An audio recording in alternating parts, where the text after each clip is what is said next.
In my project, we've been looking at wisdom as it relates to judges hearing cases and psychologists performing psychotherapy. And we gathered nominations from about 250 psychologists and about 200 judges on people that they see as being wise in respect to those activities. And what I thought I would talk about today was just some of the, and then we went forward and we gathered about,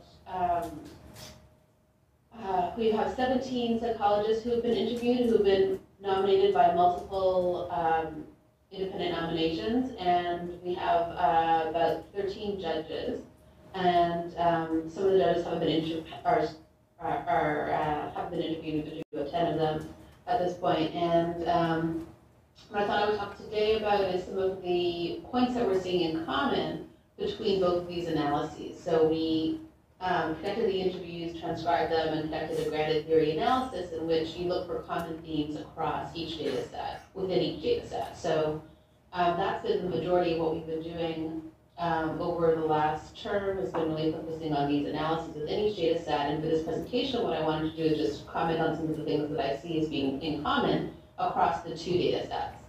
So one of the first things that I thought was really interesting is that it seemed like for both judges and psychologists, they seem to be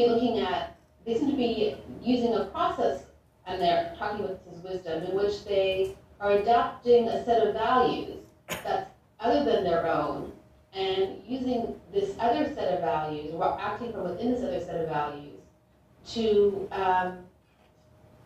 perform their function. So judges acting from society's values, psychotherapists trying to act from within their clients' values, and doing this while still retaining the ability to draw from their own values and use some of their own values, and often their internalized professional values, to help them guide this process. In both cases, there was extensive professional instruction on how to both access and interject this external set of values. So for me to really believe that it is the best thing for me to act from within my client's value framework or from within societal value framework.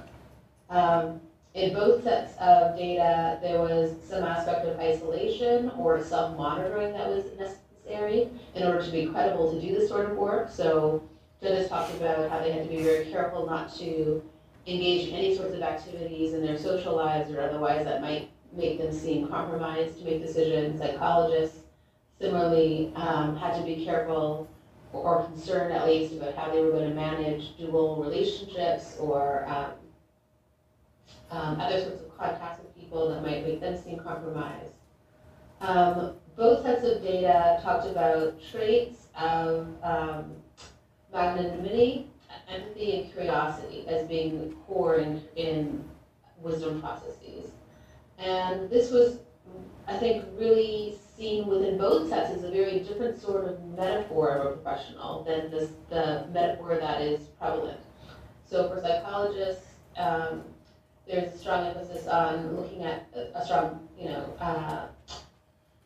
I guess the dominant trend is to look at the act of psychotherapy as a psychologist acting as a diagnostician or as a problem solver, and this was a really different sort of metaphor of what you're doing in therapy. For a judge, there's a very strong adversarial, competitive sort of framework that they talked about as being common or sort of a distant, objective metaphor or image of the judge. And this magnanimous kind of image was quite different and seen as a minority sort of a way of conceptualizing their activity. Both judges and psychologists, when they talked about wisdom, talked about this idea of healing and the idea of thinking about healing as something that's long-term and systemic. So judges talked about that judging not only in their judgments, not only considering the plaintiff or the people in the courtroom, but also thinking about their families, thinking about how it would affect society, thinking about what would happen in the long run when they made decisions. Psychologists talked about not just solving, that a wise activity would be not just solving the problem that's at hand, but trying to think through how is this going to affect the person's life within the system, within the culture that they're from.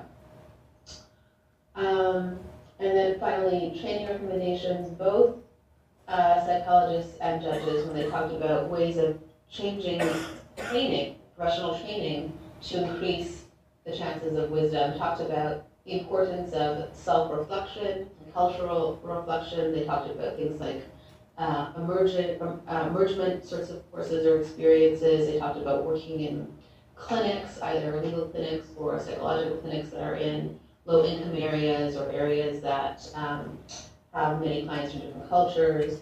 They talked about tolerating and coping with ambiguity and darkness.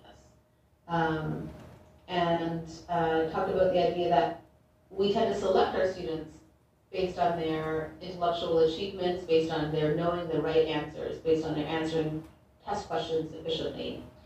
And trying to think through how can we change this way of selecting students so that we're looking more at how they ask questions rather than how quickly or efficiently they can find quick answers.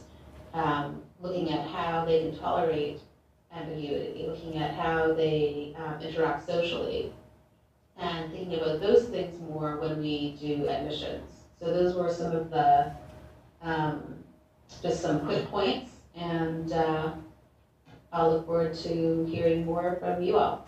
Thank you.